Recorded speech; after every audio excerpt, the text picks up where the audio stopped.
Hello everyone, I thought I would record this video for you because we haven't done any grade 5 theory for quite some time now, so I figured rather than trying to get everyone together because it's becoming impossible, that I would just record a Zoom and explain a few things to you. So I'm going to share my screen with you, and the first thing we're going to look at are the instructions for voices in score. This is obviously from the book we've been working through, and it says most choral music uses a combination of 4 different voices, so soprano, alto, tenor and bass. What we're talking about when we talk about voices is the range. So soprano is the highest, and then just below that we've got alto, and then we've got tenor, and then bass is the lowest. So it should become a bit more clear when we have a look at some of these scores. The music for these 4 separate parts is written on either 2 or 4 staves. In a 2-stave layout, the upper voices, soprano and alto, are written in the treble clef on the top stave, and the 2 lower voices, tenor and bass, are written in bass clef at the bottom of the stave. So you can kind of see an example of that when it says short score there. So soprano, alto, S and A, tenor and bass are the ones written in the bass clef there. In a 4-stave layout, each part has its own stave in the order of soprano on the top, alto and tenor and bass. And there's an example of that. So this is when it's got its own stave, so soprano, alto, tenor and bass at the bottom. Bass is the only one on the treble clef when it's open score. We have tenor on a treble clef, and we have a small 8 below it, which means it's actually written an octave above how it sounds. So when different voices share a stave, it's called short score, like this. When each voice has a stave of its own, it's called open score, like so. So remember, SATB is short for soprano, alto, tenor and bass. The staves are given separate bar lines, both in short and open score, like this. So even though soprano and alto share the same stave on the short score, they're given a different position within the stave, they're given their own line or space, and the soprano stems will go up and the alto stems will go down. Okay? So you may be asked to transcribe into open score a passage written in short score, or the other way around. The examples above show 3 important points. So the first rule is, in short score, the tenor part is written in the bass clef at its true pitch. So you can see that there. In short score, we have the tenor and the bass clef. But in open score, it's written in the treble clef an octave higher than it usually sounds. So we have to put the tenor up an octave if we're going to use open score, and we put this small 8. Okay, it's advisable to write a small 8 under the tenor's treble clef to show that the music sounds an octave lower than written. In short score, the stems of the soprano and tenor notes always go up wherever they are on the stave, so that the stem rule doesn't apply. Usually we know that if it's on the middle line, you get to choose if it goes up or down. If it's above the middle line, we go down. If it's below the middle line, we go up. That doesn't apply when we're using SATB or soprano, alto, tenor and bass. It's quite hard to say that all in one go. Soprano, alto, tenor and bass. So always the stems on the soprano part go up and the alto part go down. This is because if we use the middle line rule, the stems would obviously start sort of bleeding into each other, and we'd have this on the stave. As you can see here, if the 2 instruments are playing the same note, they share a note, but they both have a stem. So the soprano one goes down, alto one goes down. Okay.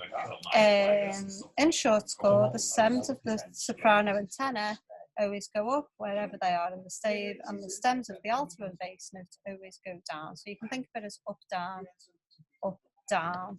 Wherever 2 parts on the same stave share the same pitch, you must draw a stem for each voice. So that's what I was talking about then with this A note.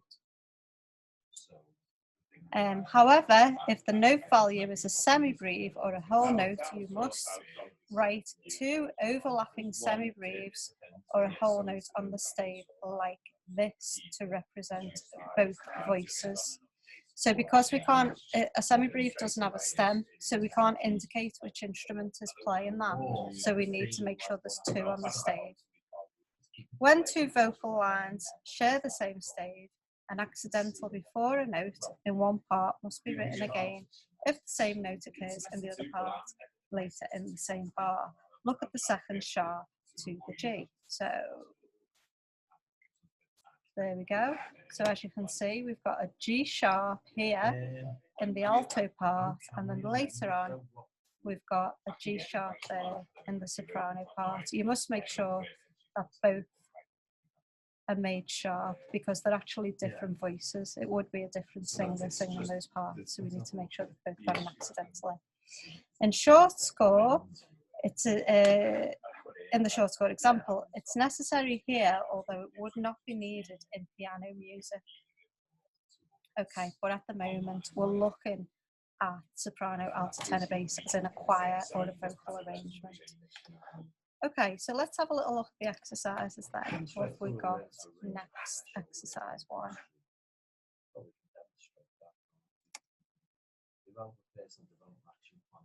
Wrong one, that's exercise 2.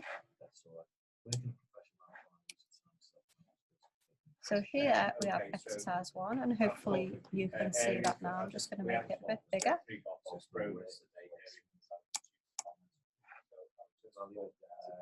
So what it's asking you to do here is to transcribe these extracts into short score. The words are not shown. The beginning of A has been done as an example. So this is the beginning of A here. And basically what it's asking you to do is it's asking you to put these 2 parts on one stave, soprano and alto, and it's asking you to put these 2 parts on the other stave, tenor and bass. Okay, so what we're looking at here is the alto part to begin with, and don't forget, because it's on the top of the stave, all the stems need to go up, and you can see that all the bits are copied. So we've got a 3/4, and then basically we're just copying this line. So it starts with a C, and then we've got an E, and then we've got a D, and then we're back to C. And as you can see,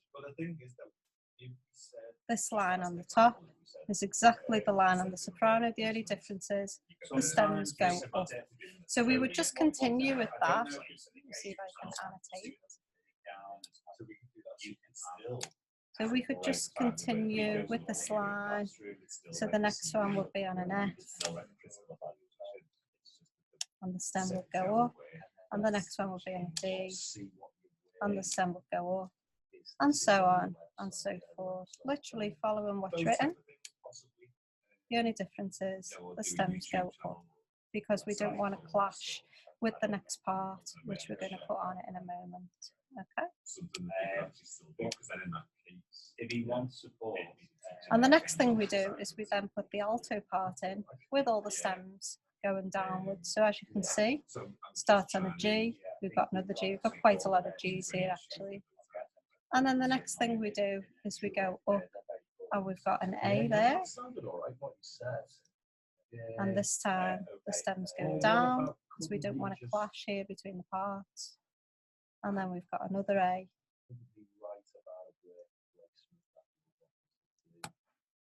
And then we go down and we've got a G.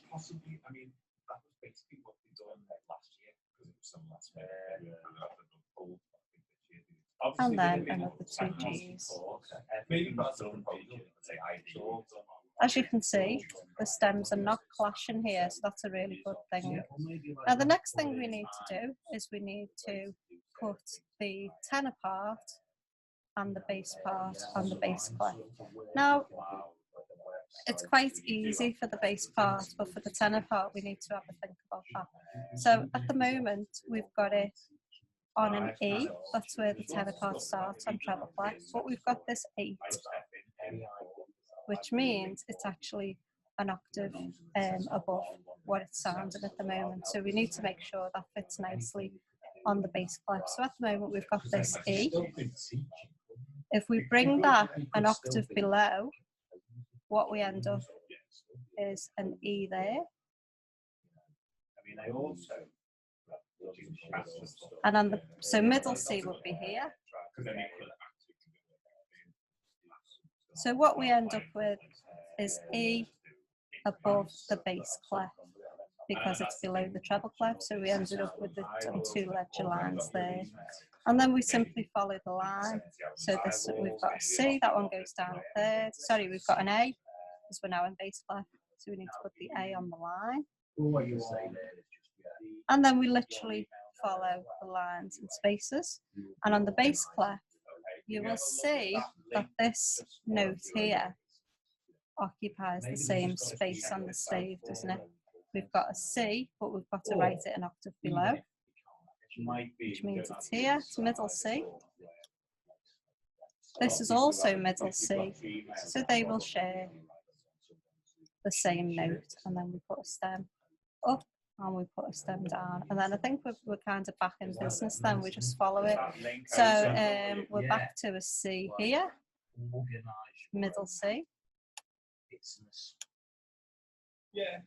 and then we're up to an F, so that's upper 4, so that would look like this. And don't forget all the stems go up because we don't want to clash. And then the next one there, we're simply following the lines and spaces. So this one belongs here. It's in exactly the same spot. And then this one here will go in exactly the same spot. Stems down, so nothing's clashing, and so on and so forth. A couple of things you have to remember. So if there's accidentals in the parts, you have to put that as an accidental in there. So don't forget, we're writing this an octave below. It's a little 8 that tells us it's below. So the 8 is at the bottom. So we're writing an octave below. So if that is G there on the treble clef, if we take that down an octave onto the bass clef, it will be here. So we will put that there. So it's a really long blue link. And we put the stem up because it belongs to the tenor part, and we will put the accidental in. The only other kind of thing to remember is any ties, any markings must go in. So that would, before that will go in like so. That would need to have a slur on it there, etc., etc. So any directions, as you already know from the other kinds of things we've done so far. Okay. Oh, so just stop drawing.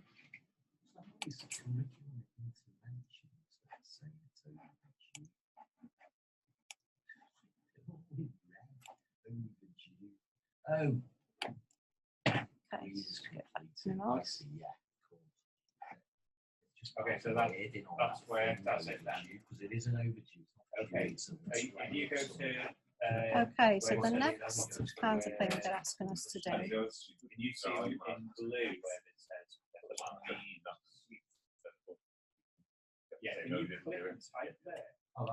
is exactly the same thing, but with another example. The only difference is this time they haven't given us the first part to start off with. So as long as the treble and bass clef are exactly the same as they are, so we'll do the first couple of bars. So we'll literally put them on the stave as they sound. But the only thing you have to remember is to insert the key signature correctly, the time signature, and any other markings. So what we have here is a fermata.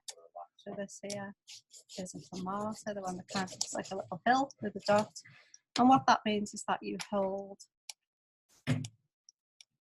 well, you pause first and hold. So to pause and hold, you often see that at the kind of the end of a piece of music where you get that sort of breath and you hold and you kind of go and bang, you kind of finish it off like that. So that's what that is.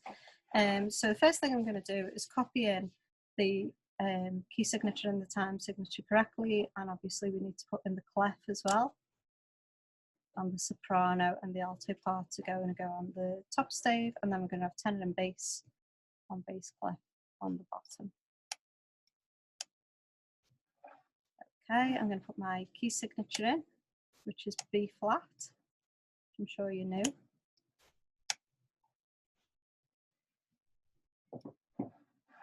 time signature, which is common time. Got a big C there, excuse my drawings. And I'm literally going to start copying it in as it is, with, of course, the stems up, because we're doing the soprano part, the very top line. So all the stems go up, regardless of whether it's above or below the middle line. And we literally just copy it out, but with all the stems up. I'm going to do the first 3 bars. So do that. Yeah, so Adam.C42. And I'm going to account for any accidentals. So I'm going to put an F sharp in there. And then the next thing we're going to do, we don't need to put another key signature in because these guys are going to share a stave. So the next thing we're going to do is start putting these notes in. I'm going to say bye to Matt. See you, Matt. So the next thing we're going to do is put this B in, which is below the line. And literally keep copying them. Obviously the stems go to the left hand side this time, guys. This would be a lot neater had I just call this test. Been writing it out. I'm trying to do this with my mouse, so forgive me. They don't share any notes at this point, so we're fine. And I'm literally going to keep copying those fellas in. So we're back to a B there. Stem down. And then we go to an E. So it might be worth, if you had a ruler or something in the exam, you could just box off the bit you're working on, because it can get quite confusing when you're looking at full staves. We'll do that. And then we've got a D there, and so on and so forth. We would obviously copy in any markings. We've got a fermata there.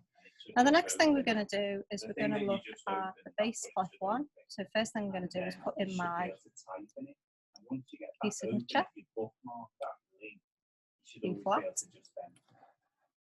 and my time signature, which is common time. And now my tenor part needs to go an octave below. So what we're looking at is we've got a G on the treble clef. If we move that an octave below, because we have this little 8 below the stave, that gives us a G here. And we know that because it's the tenor part, all the stems go up. And then we literally follow the pattern again. So we go. This is a note down, so worth a check, isn't it? So we've got that's an A. Is the top line of the bass clef an A? Yes, it is. So we're on track. And then this literally just goes down the scale, isn't it? So that goes down a step from there.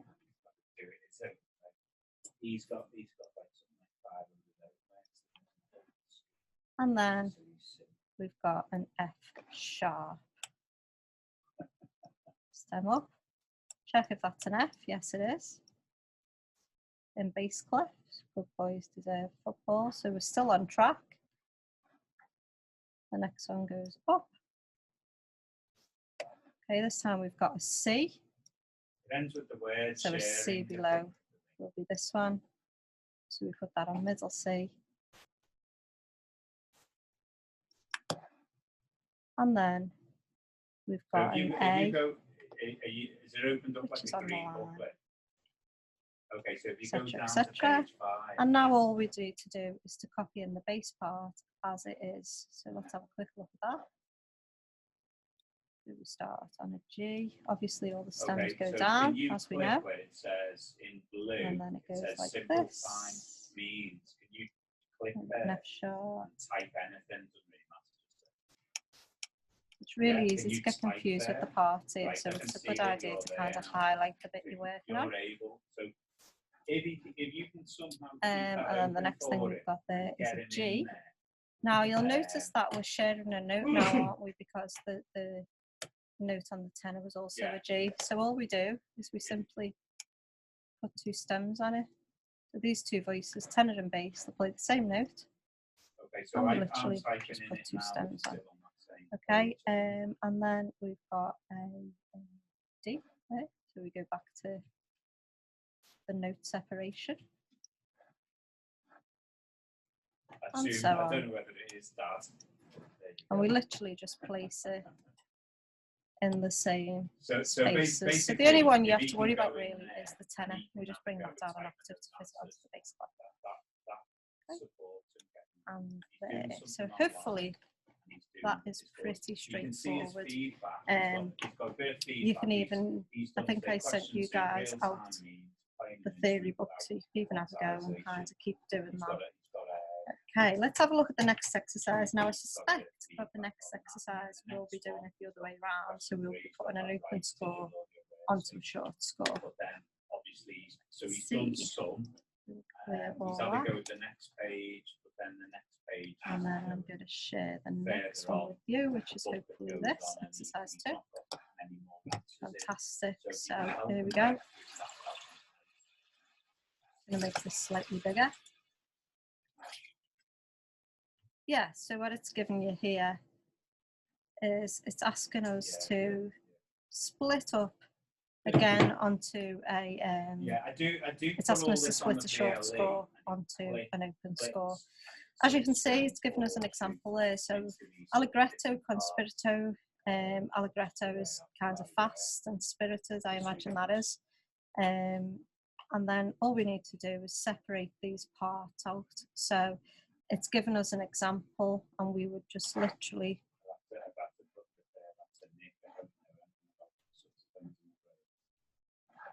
carry on with this kind of pattern here. So I'm going to draw on it, hopefully. Yep.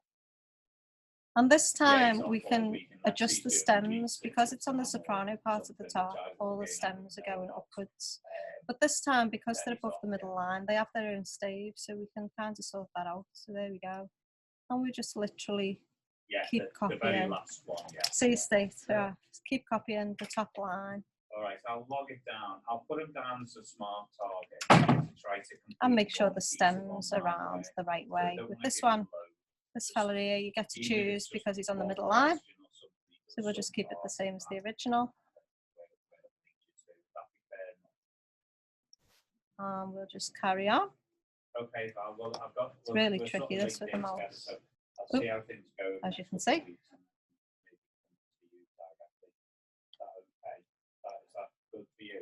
So on. And obviously make sure we put all the slares in.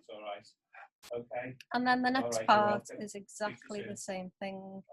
We're literally just copying. It's got its own stave, so we don't need to worry. We can put the stems up as appropriate because these guys are below the middle line. So we can literally, yep.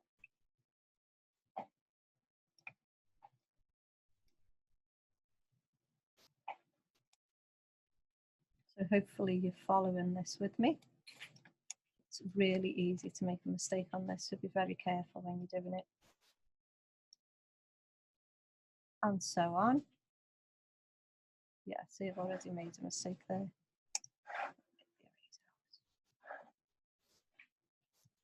I'm just going to highlight the part I am working on. That should be a G. And then that should be an E.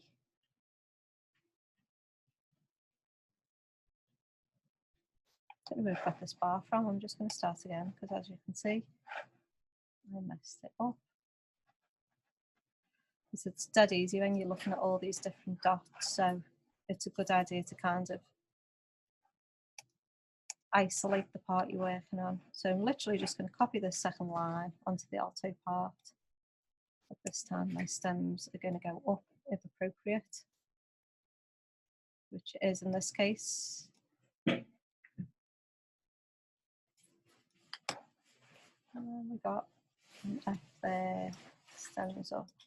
Now this time we are going to put the alto part, sorry, the tenor part an octave up, aren't we? Because we brought it an octave down to put it onto the bass clef. This time we want it a treble clef. So it starts on middle C. And we want to bring it up an octave. Middle C will be down there in this case.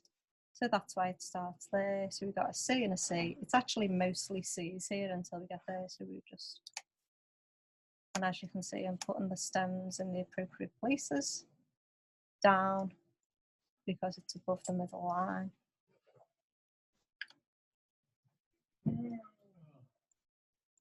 And we just carry on with that. And then the base part is as it is. So we literally just copy that onto the stave as it is. Bam, bam, bam, bam. So these stems all go down, and then obviously when we get to this C here, the stem goes up because it's the middle line. And as we kind of move along, we have to make sure that all the musical markings are copied. So at this point we've got a slur, so we will put that in, etc, etc. So hopefully that makes sense. I'm not going to do it to the end because it takes ages. You could have a little listen to this piece here if you wanted. The Mikado by somebody called Sullivan. Okay, so I'm just going to clear this drawing and we'll move on to the next one.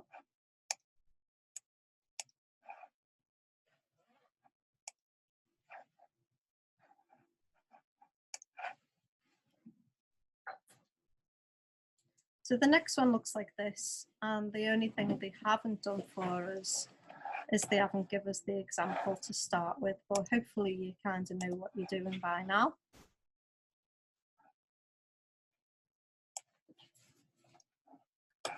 So we're going to copy in, saying bye to John. Bye, John. Yeah, see ya. So hopefully you're going to put in your treble clef. Put in my treble clef, my really bad treble clef, and then I'm going to put in my key signature, which is a D major or B minor, depending.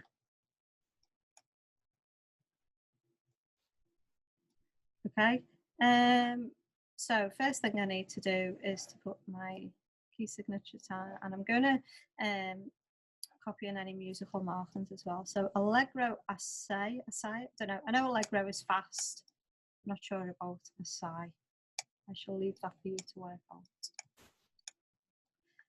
Okay, literally top line soprano. I'm going to copy it in as it is. The only difference is the stems will go down because now it occupies its own stave. So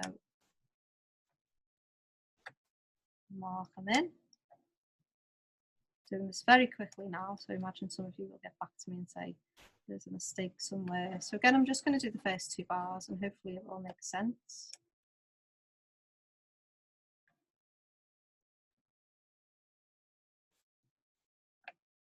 And we don't need to worry about stems clashing at this point because they've all now got their own stave, which is really nice. So it all looks neat. And so on. Oh, I forgot to put.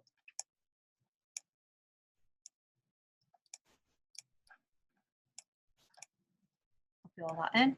Okay, the next one, again, as is, exactly the same. We don't need to worry about any sort of clashes. So we put in key signature.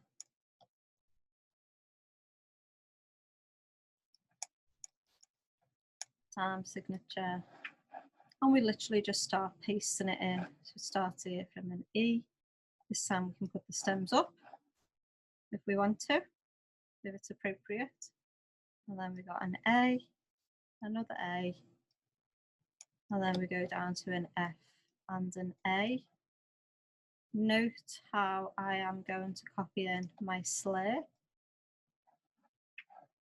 And then the next one is another A. There's a lot of A's here. Stem up, A, another A, and then we've got a G and an F with another small slur. Okay, the next one is the tenor. We want to bring that up an octave because we're now putting it in treble clef. So it's middle C at the moment. Middle C on the treble clef would occupy this space. We're going to bring it up an octave. So we're going to start here. Stem down because it's appropriate, because it's above the middle line on the stave. And then we've got another C. and then it goes up to a D, and then we got a D and an F.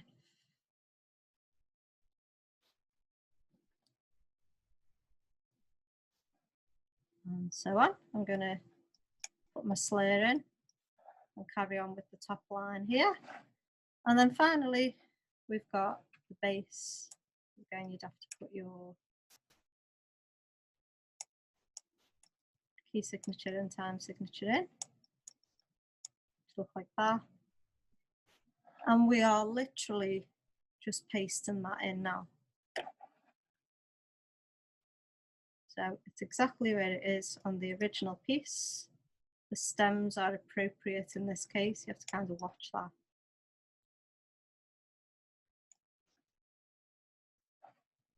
And I'm literally just copying in.